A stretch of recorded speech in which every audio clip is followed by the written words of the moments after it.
To have you all back. Good to see you again. I wanted to start this evening off reading from a little book here. Actually, I had intended to read this in whole selection, but as we got started a little late, I'm going to do that another time. It's a wonderful little book here, a different book altogether. This is called the Sri Gauranga Mahima, the Glories of Sri Gauranga.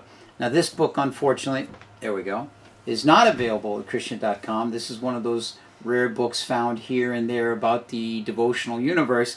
But in this book are the verses and prayers of Advaitacharya and Sarvabhauma Bhattacharya glorifying Sri Chaitanya Mahaprabhu.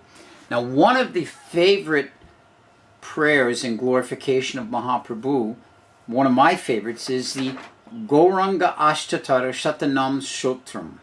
And this means the 108 names of Lord Chaitanya. So there's 5 names in this list of 108 that really stuck out in my mind. So I'm going to go over those. The first one is Dvijatama. Dvijatama means the best of the Brahmanas. And then there's Dvijavara. And Dvijavara means best of the twice born. And then Dvijanayaka. Dvijanayaka. And this is the leader of the twice born. And then Dvijajati Pujaka, the worshipper of the twice born. So the last one here that I really like is Nyasi Chudamani, the crest jewel of the renunciates. So why do these 5 stand out? Well, in my mind, they give an indication of the Supreme Personality of Godhead's position amongst the Brahmin community. Now, we all know at that time, Navadvipdam was the seat of study in Bengal. It was where all the scholars and where all the Brahminical personalities stayed. What is a Brahmin known for, after all?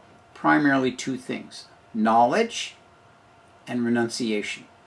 As we like to say, the wealth of the Brahmins is their austerity. Now, austerity doesn't necessarily have to be some very difficult, hard thing, some kind of dry experience like what Hiranyakasipu was doing, standing on the tips of your toes, your hands above your head until the ants eat your body away. Or even what Dhruva Maharaj was doing, living in the forest, eating, just speaking of Dhruva Maharaj, I saw he just came in the chat room. What Dhruva Maharaj was doing, living in the forest, eating leaves and breathing every other day or like that, very difficult. Actually, that reminds me of a little story I'll interject here. I have a wonderful wooden box in my home. It's one of those common teak wood boxes that all devotees have or have seen. And I found this box. I was in Sarasota, Florida, and I was in a secondhand store run by one Jewish community. And I was just kind of kicking around the store, looking at this and that, and they didn't have anything particular. And back in a corner, on a shelf, underneath some other stuff, I picked it up, and here was this little wooden teak box with kind of ivory highlights around it. And I looked at it, and on top of the box was carved by hand the scene of Dhruva Maharaj in the forest and Lord Vishnu manifesting before him. It had a little Dhruva Maharaj boy sitting on a stump meditating, and Lord Vishnu manifesting before him, and Lord Vishnu's outstretched hand with the conch shell. So I saw this box in the back corner of this secondhand Jewish, store, and I was like, I have to have this, but I can't let them know I have to have it. So anyway, I asked the gentleman at the desk how much it was, and he gave me a price, and in true tradition, we bartered back and forth, and for $12, I walked out of there with a hand-carved box of the pastime of Lord Vishnu appearing to Dhruva Maharaj. So, back to the point. That type of meditation that Dhruva Maharaj underwent to get the blessings, the mercy of Lord Vishnu, are not necessarily what we're going to do. Renunciation can actually be very simple, and it can be very easy. Just like this month that we're in. The month of Purushottama Adika Mas. Now, this is technically the leap year, if you will, and unlike the leap year in the Gregorian Roman calendar, it doesn't come every 4 years. It comes a little more often than that because the time schedules and the lunar and solar differences, all that type of stuff. I'm not an astrologer, neither am I a fifth canto aficionado. but we understand that about every 2 years or so this comes. So it started on April the 15th, and it runs from April the 15th until May the 14th. And we're about halfway through it now. Many of us, I have to say this, many of us were not very familiar with this Purushottama Adika Mash. Now, some of us that may have followed Chaturmasya over the years know that occasionally it pops up during the Chaturmasya season, and you have to stop your Chaturmasya Vrata and all that kind of thing. But that was basically all we knew. So recently, more information has come to be known about this month, and what an amazingly potent and important month this is. So with that in mind, I have a copy of this wonderful little book here. I'm showing all my collection of rare books here tonight. This wonderful little book here. It's called The Sacred Month of Purushottama. There we go. Right there. And this was published by ISKCON Vrindavan and put out. You can see it's barely the size of your hand. It's one of those cute little books you can stick in your bead bag or in your kurta pocket. And anyway, I wanted to read from this book tonight, as I've been known to do, to read from a particular book that's relevant to things. And how might you say is this book relevant to the theme of our classes, Lives of the Vaishnavacharyas? Well, because we know that the Vaishnavacharyas are all following the example of Lord Chaitanya. And from these 5 names we spoke earlier, we know that Lord Chaitanya is the best of the renunciates, and that austerity is one of the primary principles of the renunciates. Therefore, to understand how we can introduce some type of renunciation or austerity into our life would be the activities of the Lives of the Vaishnavacharyas. And they would be very pleased to know that we were doing that. So as Prabhupada was very fond of saying, the grandfather is more kind to the son than the father is. So we can read this and hope that we can understand a little bit about the mood of these acharyas. And this is from, actually, this is called the month of Purushottama, and it's from the Brihat Naradiya Purushottama Mash Mahatmya from the Padma Purana. Actually, I don't know if any of you have had the opportunity. I got to see a copy of the Padma Purana in the New York Library. They have this one room in the New York Library where all these really old, ancient texts from around the world are kept. And you have to practically be, searched to go in, and you're certainly searched to come out. Especially since I know a couple of individuals that have made out with books that they shouldn't have made out, but we'll let that be another story another time. At any rate, I saw a copy of the Padma Purana there. Very, very amazing. So the Padma Purana has all kinds of information about spiritual topics, devotional life in it. So, one thing we haven't done is I usually ask those of you in the chat room to give me a little heads up about how the sound and the picture is. I'm assuming, since I haven't heard anything or seen anything in the chat room, that everything is okay. But Karuna Shakti or Manjesh, you're both our regular listeners, so if you could just toss a little something in the chat room, let us know that the sound and picture is good. There we go. Bhakti and Carol saved the day. All right, thank you so much. So I'm going to start reading through this. We did get started a little late, but I am going to stick with it until we finish this, so we'll just see where the evening goes. Once upon a time, thousands of sages came together in the holy place called Naimisharanya to perform sacrifice. To their very good fortune, the great sage Suta Goswami, who had been traveling to different pilgrimage sites, arrived there along with his disciples. The sages present were very enlivened to see him. They stood up and immediately paid their respects to the great sage, offering him a very nice asan, and respected him with folded hands and requested him to sit down. The sages at Naimisharanya said to Suta Goswami with folded hands, "O Sutaji, we humbly request that you tell us something about the wonderful activities of the Supreme Personality of Godhead. There are many thousands of such narrations, but we want to hear the most perfect one, by following which we can all be delivered from the material world and return back to Godhead." Now this is actually very amazing, because isn't this why we gather together in these evenings to hear these broadcasts?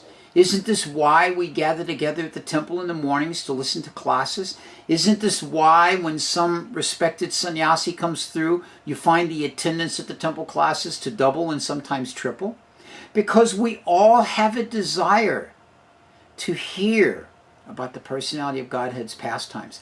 Now, particularly nice, I'm sure this is true in all of your communities out there, but particularly nice we find here in Alachua where there are many different reading groups. There's the Nectar Devotion group that meets every Wednesday.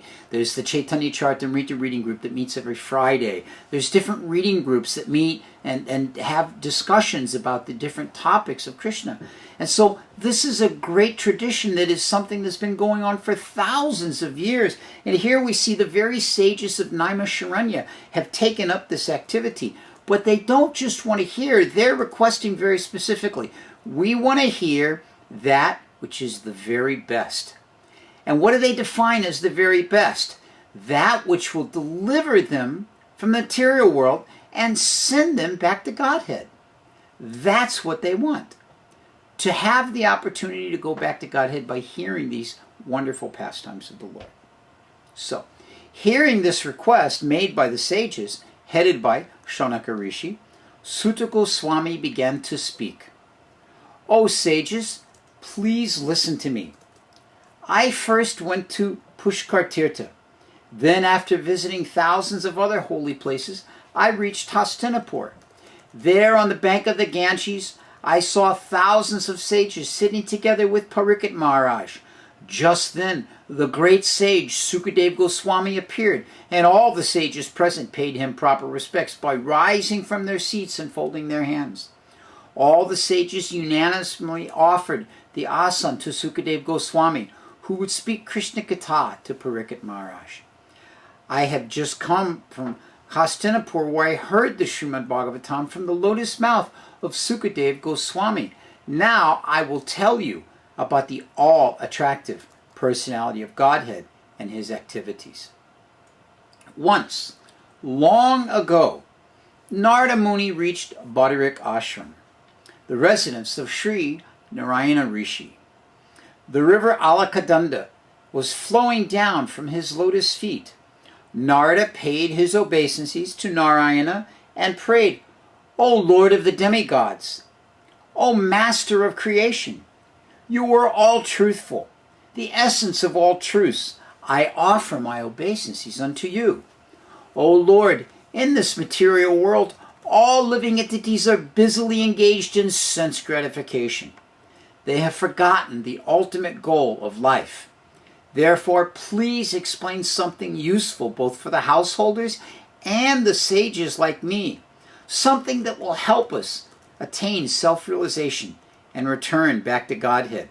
Now, when I read this, I was quite amazed because this is Sutta Goswami 5,000 years ago speaking about the fact that everybody's engaged in pursuing sense gratification. And they've forgotten the ultimate goal of life. And I was thinking to myself, isn't this just exactly what we see today? And we think, oh, this is the way it is. It wasn't like this previously. But the sages are noting, no, this is the very condition of the material world. It doesn't matter the time. The material world means that we've sought sense gratification. So he's saying, how do we help to remind ourselves of the ultimate goal of life and return back to Godhead? So, hearing these sweet words, hearing the sweet words of Narada, Lord Narayana smiled. O Narada, please listen to the narrations of the Supreme Personality of Godhead, Sri Krishna, for they will diminish all sinful reactions. You already know these activities of the Supreme Lord, but for the benefit of others, you are asking me again. Now, this is, again, the qualification of a great devotee, is that they request what they may already know so that others will benefit from hearing it.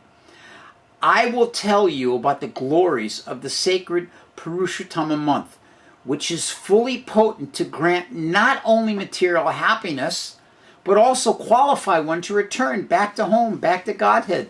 So just imagine, not only do the benefits of this month give great spiritual result, but also material result, if that's what you're desiring.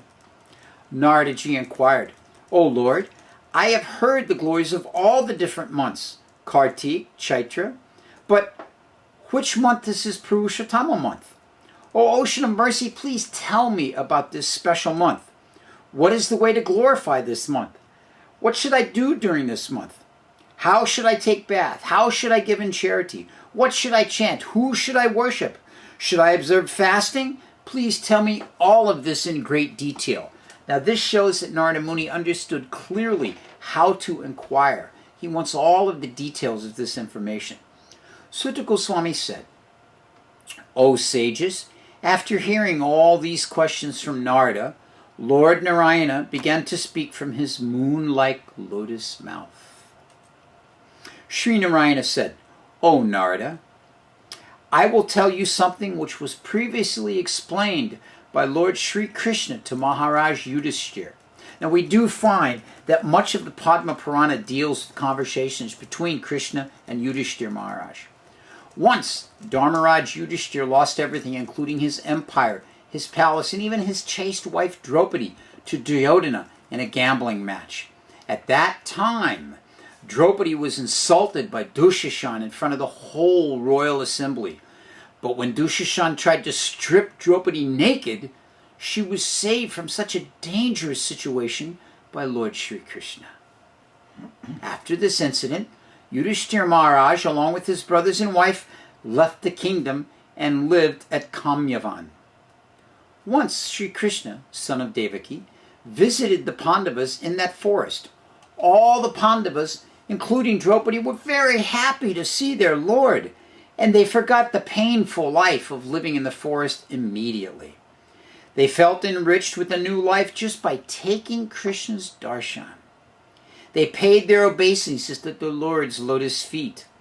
Seeing the miserable condition of the Pandavas, Sri Krishna became very upset, and at the same time he became very angry towards Duryodhana. It appeared as if the Lord was going to destroy the entire universe with his anger, and so the Pandavas became fearful, and they began to pray to the Lord in a humble mood.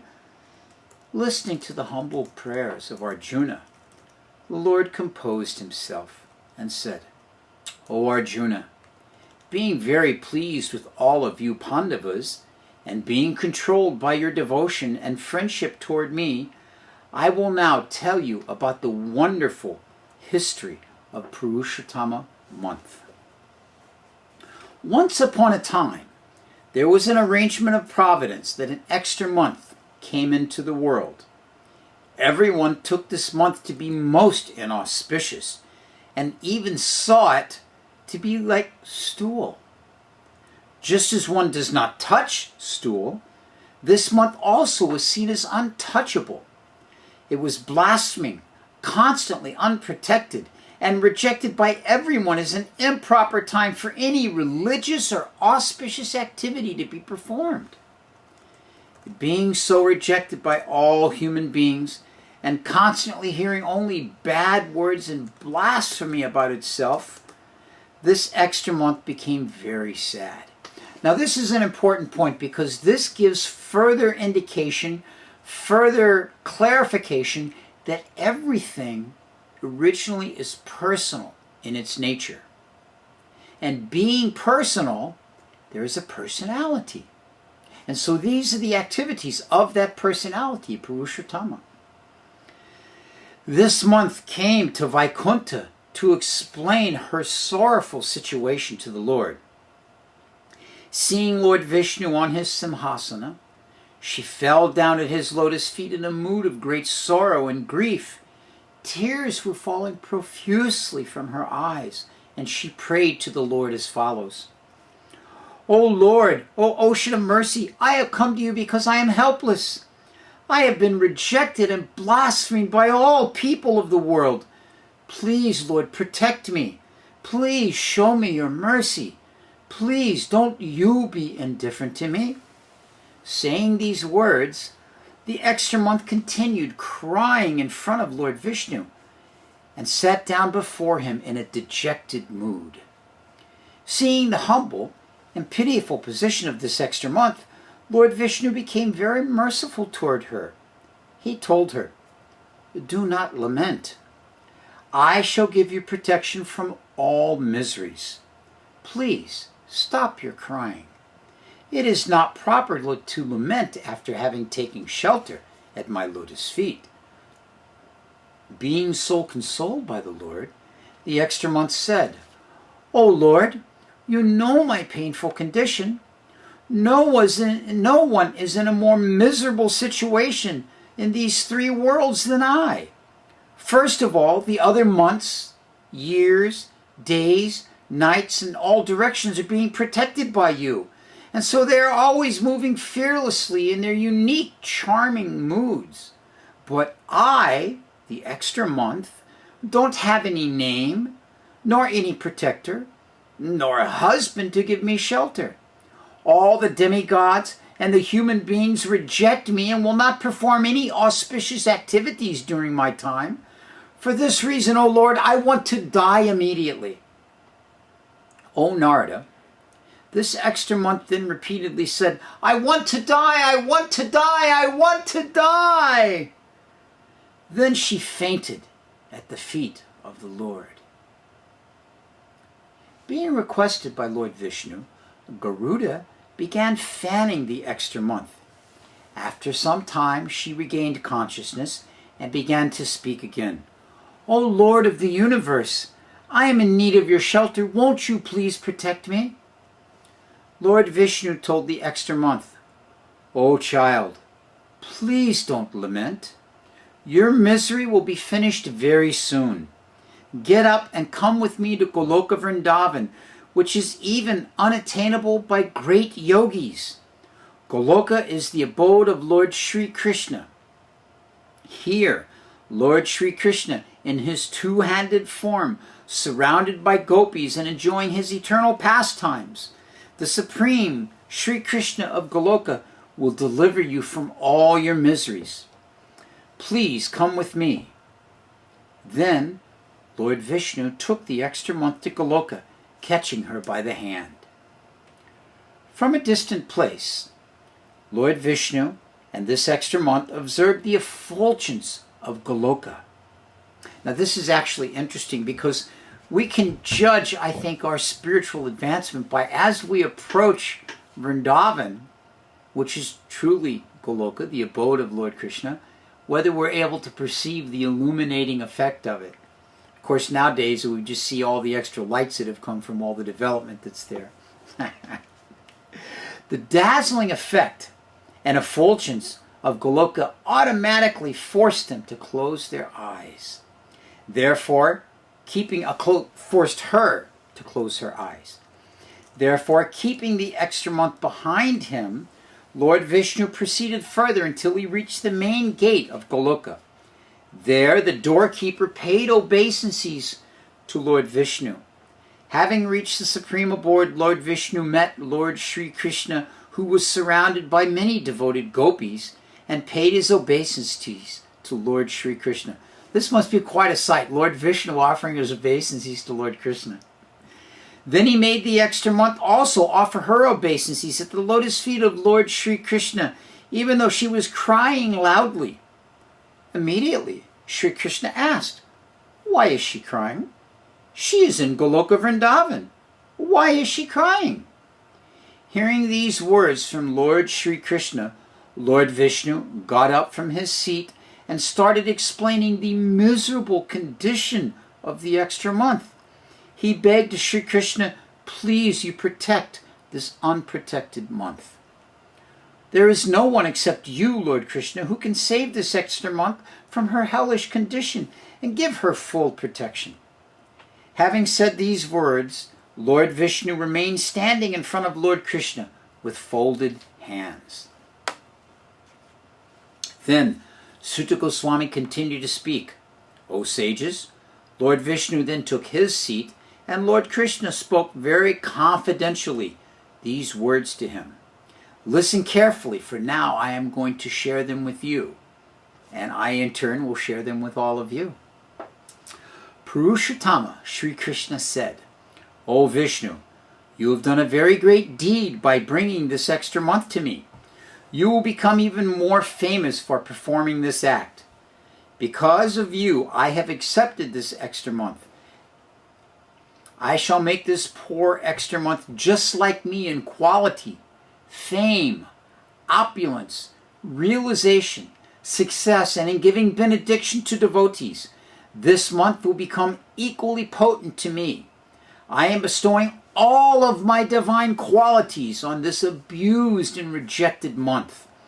Named after me, this month will now be famous throughout the world as the month of Purushottama. O Janardana, now that she has imbued my qualities, I myself will become the husband and protector of Purushottama. And being equal to me, this month will be the master of all other months. Now this month will become worshipable by one and all. Everyone should pay their obeisances to her. Everyone should worship her. This month is equally as powerful as me to give any type of benediction to its observer. The worshipper of this month will be able to burn all past sinful reactions to ashes, and after enjoying a blissful life in the material realm will return back to Godhead. Lord Sri Krishna continued, my Goloka is unattainable to the performers of austerities, Mahatmas engaged in pious activities, to people who maintain celibacy, or to those who fast their whole life's duration. But just by observing Purushottama month and becoming my devotee, one can easily cross over the material ocean and return back to Godhead. Now, even if we stopped right here, we would all know that all we have to do is worship and follow this Purushottama month. We're going back to Godhead. We're going to have a blissful life in this material world, and we'll go back to Godhead at the end. But Lord Sri Krishna continues. Observance of this Purushottama month is the best of all austerities. Remember, the life of the Brahmin, the renunciation of the Brahmin, the austerity of the Brahmin is his wealth, and to perform austerities during this month is the best. Just as a farmer produces a rich harvest by planting seeds in nicely cultivated land, so an intelligent man who practices devotional service to the Supreme Lord in this Purushottama month will enjoy a blissful life while in this world, and after leaving his body he will return back to Godhead. That's twice he said it. An unfortunate, ignorant man who does not perform any japa, does not give any charity, does not pay respect to Lord Sri Krishna and his devotees, does not behave properly to the brahmanas, makes enmity with others, and who blasphemes the Purushottama month will go to hell for an unlimited period. Yikes. Lord Sri Krishna continued, how can a person make this life successful unless he performs devotional service during the Purushottama month? A person who is fully engaged in sense gratification and does not give any special importance to this sacred month becomes the best candidate for hell. All human beings should perform some devotional service in this Purushottama month by, and Lord Krishna gives three things: bathing in a holy river, worshipping me, Sri Krishna, by chanting my holy name, and giving in charity. A fortunate person who follows my instructions and observes this Purushottama month properly and in a faithful way worships me will obtain fame, opulence, and a good son in this very life. After enjoying a happy life, he will return back to Goloka Dham. By following my instructions, everyone should worship this sacred month. I have made it the best among all other months. O husband of Ramadevi, Vishnu, please give up all kinds of mental speculation about this extra month. Just take this Purushottama month with you to your Vaikuntha abode. We have a new person who joined us, Aiden. Aiden's back. Hare Krishna, Aiden. Patrick, I see you're there too. Nice to have both of you with us. Hope you're enjoying this reading. All right. After narrating this brief History of the Purushottama month. Lord Sri Krishna glanced very mercifully upon Yudhishthira and Draupadi, and they began speaking to Arjuna. Now remember, this was originally a conversation between Krishna and Yudhishthira. O lion amongst men, you can now understand the reason that you Pandavas are suffering. You did not acknowledge or honor the presence of Purushottama month, which is just recently finished. That month, which is most dear to Vrindavan Chandra, has passed, but you Pandavas were in the forest and did not worship Purushottama month, so now you are suffering. You have been following the ritualistic principles given to you by Vyasadeva, but unless you worship Purushottama month, you cannot perform pure devotional service to me. Lord Sri Krishna continued. Now I am going to narrate a famous historical event concerning the previous birth of Draupadi. In her previous birth, Draupadi was the daughter of a great Brahmana sage called Medhavi. Her mother died when she was a small child, and she was under the care of her father. Day by day she grew to full-bloom youth. She was very beautiful, but her father was not interested in arranging her marriage. Seeing her other girlfriends with their husbands and young children, she passed her days in a very miserable way. In the meantime, her father passed away from this material world while uttering the sacred name of Hari. This made his daughter even more miserable. Fortunately, the great sage Durvasa Muni appeared in her ashram shortly after her father's death. Seeing the great sage, the girl paid her obeisance to him and respectfully worshipped him. She offered flowers and fruits to the sage. When he expressed his pleasure with her reception, she began lamenting and crying before him. Concerned, the sage inquired about the cause of her lamentation. The Brahmin girl began to speak. "O great Saint Durvasa, you know past, present, and future. I have no shelter in this world. I have lost all my relatives. My father has passed away. I have no elder brother. I am also unmarried, and there is no husband to protect me. Oh, great sage, do something. Please help me. Please give me some advice to relieve me from this miserable condition." After listening to her prayer, Durvasa began to consider the unfortunate condition of this girl, and he decided to show mercy toward her. Sage Durvasa said, "O beautiful one, 3 months from now the most auspicious Purushottama month will begin. This sacred month is most dear to Lord Sri Krishna. Just by taking a holy bath in this month, a man or a woman can become completely sinless. This Purushottama month is more glorious than any other month, including Kartik month." I thought that was an incredibly powerful statement, including Kartik month. "The glories of all other months not even are equal to 1/16 of the glories of Purushottama month. The merit of a person who takes a holy bath even once in this month is equal to the merit of taking a bath in the Ganges for 12,000 years. If you take a holy bath, give in charity, and chant the holy name of Krishna during this month, all your miseries will go away. You will achieve all kinds of perfection, and all your desires will be fulfilled. Please do not forget to worship the forthcoming Purushottama month very sincerely." After speaking these words, Sage Durvasa remained silent. Unfortunately, the young Brahmani did not believe the words of Sage Durvasa. Rather, she became angry and started blaspheming. "Oh, great sage, you are lying!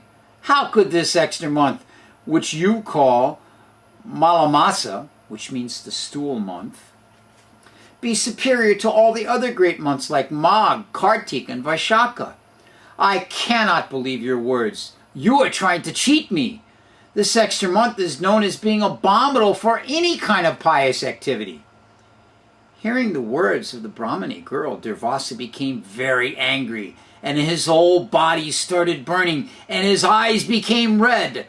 But remembering the helpless condition of the girl, he consciously controlled himself.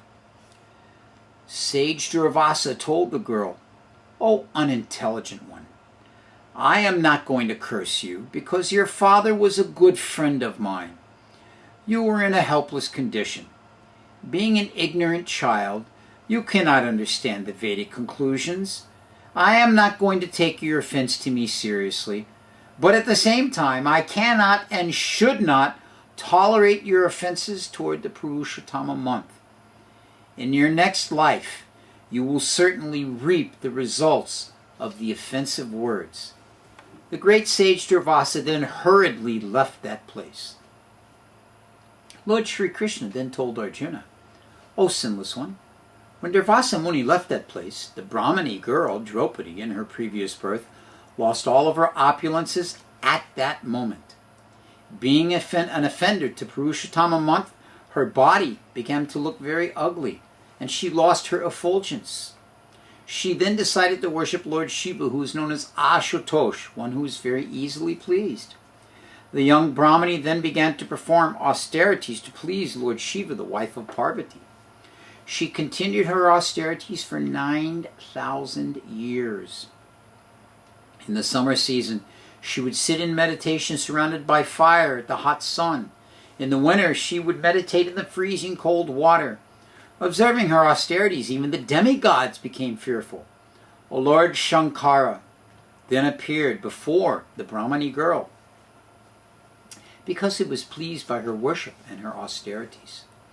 When Lord Shiva appeared before the girl in his spiritual form, she immediately stood up, rejuvenated. In the presence of Lord Shiva, all of her bodily weakness from fasting and austerities disappeared, and she began to look beautiful again. Seeing Lord Shiva in front of her, she started to worship, and in her mind, of course she had no facility to worship, and then she began to recite nice prayers to him. Being very pleased with the girl, Lord Shiva said, "O performer of austerity, all good fortune to you. Now please ask some boon from me. I am pleased with you and will grant you whatever you ask." Hearing these words from the mouth of Lord Shiva, the girl said, "O friend of the poor, if you are pleased with me, then give me a husband." Repeatedly speaking the words, "Give me a husband," 5 times, the girl then fell silent. Then Lord Shiva said, "Let it be. You have asked for a husband 5 times, and so you will get 5 husbands." Hearing Lord Shiva's words, the girl became very ashamed. "O Lord, it is most abominable for a girl to have 5 husbands. Please retract your words." Lord Shiva then spoke very gravely, "That is impossible for me. What you have asked from me will be granted. You will get 5 husbands in your next life. Previously you offended Purushottama month by not following the kind advice of sage Durvasa. O Brahmani girl, there is no difference between the body of Durvasa and mine. All the demigods, including Lord Brahma and all the great sages like Narada, worship this Purushottama month in accord with the order of Lord Sri Krishna. A devotee of Purushottama month achieves all good fortune in their life, and at the end of their life they go back to Goloka Dham, the abode of Lord Sri Krishna. Being an offender to this sacred Purushottama month, you will get 5 husbands in your next life." The girl became very remorseful, but Lord Shiva immediately disappeared from the place. After Lord Shiva's departure, the young Brahmani girl became very moroseful and fearful about her future life. In this way, after a few days, she left her body by the arrangement of providence. Lord Sri Krishna then said, "O Arjuna, in the meantime, King Drupada had been performing an elaborate sacrifice. From this sacrificial fire, the young Brahmani took her birth. She appeared as the daughter of Maharaj Drupada. O Arjuna, the same daughter of Medhavi Rishi had now become famous in the world as Draupadi. She is none other than your present wife. Because she blasphemed Purushottama month in her previous life, she was insulted by Dushashan in front of the entire Kuru assembly in the presence of all of her Pandava husbands. Fortunately, she remembered me, Sri Krishna, and took my shelter. Forgiving her offenses, I protected her from that most abominable condition and saved her from the hands of Dushashan. Oh, dear Pandava brothers, please don't forget to worship the forthcoming Purushottama month. A person who blasphemes Purushottama month will never attain good fortune. This Purushottama month is fully potent to fulfill all your desires and remove all miseries. Now your 14 years of forest life are coming to an end. Please worship this Purushottama month sincerely, for it will bestow upon you all good fortune. Giving full consultation to the Pandavas in this way, Lord Sri Krishna then left that place for his abode in Dwarka. After some time, when Purushottama month appeared, Maharaj Yudhishthira reminded his younger brothers and wife Draupadi of the words of Lord Sri Krishna. All of them followed the instructions given to them and worshipped Purushottama. From the merit they achieved by performing this Purushottama Vrata, they regained their lost kingdom. And after enjoying a happy life, they all returned back to Godhead by the grace of Sri Krishna. An intelligent person should engage himself in hearing katha from a pure soul. In this way, one should always meditate on Sri Krishna and discuss his pastimes with other devotees. One should take rest thinking of Sri Krishna within his heart. If one is a grahasta, he should perform his household duties in a truthful and peaceful way. He should not commit violence to others and should be merciful towards saintly people as well as to the poor. Protection of animals, truthful speech, mercifulness, and non-violence are some of the important principles that a grahasta should follow. Sutta Goswami then continued to relate this discussion between Lord Narayana and Naradaji to the sages of Naimisharanya.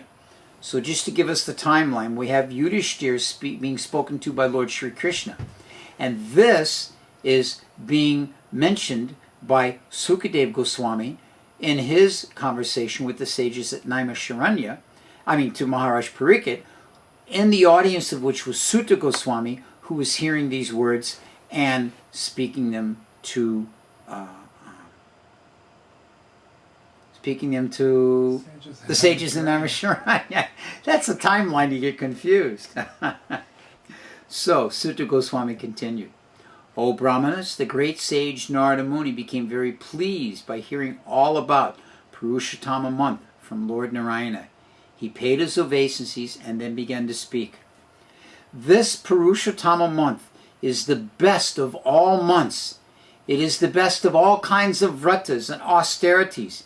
Even if one hears just the glories of Purushottama month faithfully, he will achieve devotional service to the Supreme Lord Purushottama, and all of his sinful reactions will be immediately nullified. One who performs Purushottama Vrata and worships Purushottama month properly will achieve unlimited merit and thus attain Goloka Vrindavan. Narada Muni then told Lord Narayana, O Lord, my heart and mind are now completely satisfied. All glories to you. All glories to you. After explaining these glories of Purushottama month, Srila Sutta Goswami asked permission from the assembled sages to take their leave, bathe in the Ganges, and perform other regular activities. They gratefully agreed, and he then paid them his humble obeisances and went to the Ganges. The sages at Naimisharanya then spoke among themselves. Oh, this sacred month of Purushottama is most glorious, and history is ancient with it. It is so merciful that it fulfills all the devotee's desire, just like a desire tree. How glorious is this Purushottama month! All glories to the month of Purushottama. All glories to the month of Purushottama. Whew. Amazing pastimes. Those of you that have any questions about these can post them in the chat room. I see Adian has already posted something.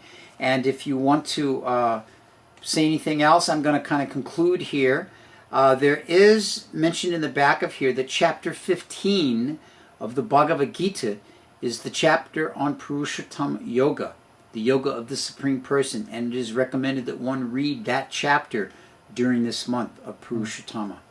So we have a question. What options do we have for bathing in a holy river residing in America, especially here in Alachua, where we don't have any holy rivers? Actually, I was thinking about this because it's amazing. You know, in Mayapur, even you draw the water out of the tap, it's all Ganges water. So here, and Karuna Shakti is asking the same question about British Columbia. Well, there are two things we can do. The one thing is that one can call the Ganges by their mind. One can also call the Ganges by mantra.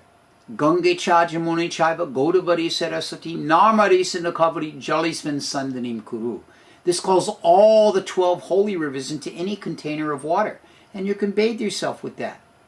Or maybe you have some container you've kept of some Radhakund water, or some Ganges water, or a bit of Jamuna water, and you can add that to a container of water.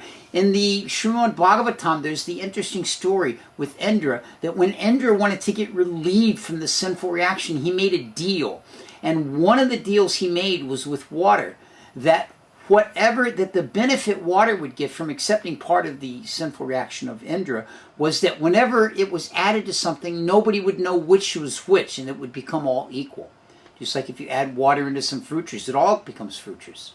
So if you add a bit of Ganges water into some plain water, it all becomes Ganges water. You can't tell which is which. So in this way, if you have some little bit of sacred water about, you can put it in a container of water and bathe that way. Or you can call the holy rivers into that container of water for bathing by mantra. Or just within your mind, the intent. This is a very important thing, that by intent, by consciousness, one can also attain devotional service. So maybe you don't have any of the above things. By meditation, you can imagine. In our line, I've mentioned many times how Narottam Das Thakur introduced this whole process of Manasa Seva, performance of devotional service within the mind. So one can sit in the morning while chanting their japa, or after or before chanting their japa, and imagine being on the bank of the Ganges and taking bath in that most holy of rivers. Or imagine trekking into the Himalayas, to the Gangotri, to the very source, and taking bath at that place. Or sitting on the banks at Keshigat, at the Jamuna, and bathing oneself in the beautiful water of the Jamuna. So like this, one can perform this activity, whether they live in Alachua, or whether they live in BC, or whether they live anywhere. You took up a photo gallery of holy rivers on Krishna.com. Oh, yes. Manu Prabhu has just noted to me that on Krishna.com, if you go to the photo section, there is an entire photo. We will. I said we will have to. Oh, well, he's going to have to post pictures of all the holy rivers there. So you can look before the end of the month. That'll enhance your meditation. We can mentally swim in all the holy rivers by looking at them. So Bhaktin Carol is asking here, when we are cleansed of all sin, all old sins and reactions are gone? That's what it means to be cleansed of sins. The problem is, just here again as the Srimad Bhagavatam explains, actually Sukadev Goswami explains it very nicely to Pariksit Maharaj, that the nature of an elephant is it goes and plays in the water to clean itself and take a bath. And then when it comes out, it takes its trunk and throws dirt on itself. So what is the point of having washed all the dirt off? So yes, by these activities we described, by hearing these pastimes, by hearing so many of the processes and activities of devotional service, we do cleanse ourselves. But we have the tendency to engage again in different activities. We have a tendency to forget to properly respect holy people, respect holy rivers, respect Purushottama, all of these different things. So things accumulate again. So it's a process of being very careful and keeping ourselves in that clean condition. Karuna Shakti is asking, so you could also use water first to offer to Krishna? Yes. If you offer water to Lord Sri Krishna, it becomes as good as Lord Krishna, which is as good as the sacred places, and you can bathe in that water. Sure, why not? And another question, all sins, all offenses? Bhakti Carol's very intent on this point. Very intent on this point. So to answer your question, Bhakti Carol, I'm going to go back here and read this again. One more time. This Purushottama month is the best of all months. It is the best of all kinds of vratas and austerities. Even if one just hears the glories of this month, he will be able to achieve devotional service to the Supreme Lord, and all of his sinful reactions will be immediately nullified. Now this is from the Padma Purana, one of the most important of all of our Vaishnava literatures. So I think that answers the question. Any other questions from anybody? If not, we did run a bit over time, but not really, because we started a little late, so we're actually still under time, so we got a couple of more minutes we could kill. But we have Akhilananda in the chat, well, logged in, but not in the chat room. There on the we always have a few people listening in there. Bhakta Patrick, anything from your side? You usually have some good questions. I think he's logged off for some reason. Oh, you logged off there? All right. At any rate, we will finish tonight. I want to thank all of you for joining us once again. Invite you to join us again. Please say what three things. The three things. Yes, the three things that are important to perform during the month. Bathe in a holy river.